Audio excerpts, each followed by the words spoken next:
Bonjour mes amis, je vais vous présenter ce matin une petite histoire. Commençons par Samuel Eto'o fils en salle de sport. Pour voir comme ça que le président avait revenu dans les terrains, il avait revenu avec les lions. Samuel Eto'o fils a été nommé président de la commission technique de la CAF. C'était lors de cette réunion qui se tenait hier. Le comité exécutif avait donc une séance de travail comme ça là. Et lors de cette réunion, il a donc été nommé président de la commission technique de la CAF. Entre autres, il a pour boulot de gérer le développement du football, formation et développement, élaboration des programmes, appui aux associations membres. C'est entre autres les tâches qui attendent Samuel Eto'o fils.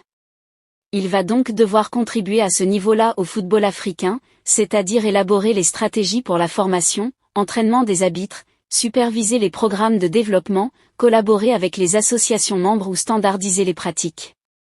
Ce poste est donc occupé désormais par Samuel Eto'o fils, c'est un poste assez crucial et ça va devoir lui permettre d'apporter encore à un certain niveau sa part de pied à l'édifice du football africain. Les amis, Samuel Eto'o fils ne fait qu'aller de l'avant, il ne fait que percer malgré les difficultés, malgré les embuscades de part et d'autre.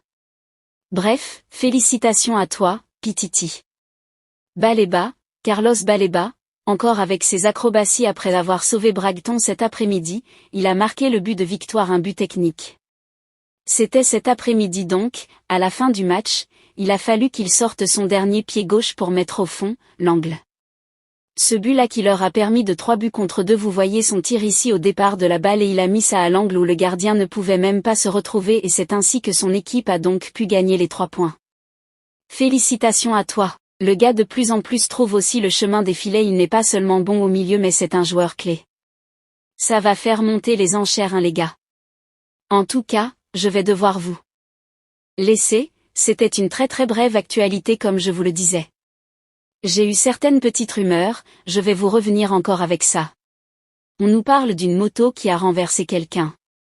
Une moto qui a été conduite par Francis Ngan. Mais je vous reviens avec plus de détails, je n'en sais pas plus. J'ai vu un peu quelques petites images comme ça. Je vous reviendrai dans une autre édition autant pour moi, avec ces actualités-là. Si vous avez aimé, n'hésitez pas à vous abonner, puis cliquez sur j'aime pour ne pas rater nos prochaines vidéos. Pensez aussi également à cliquer sur la cloche de notification car ceci nous permettra de créer plus de contenu.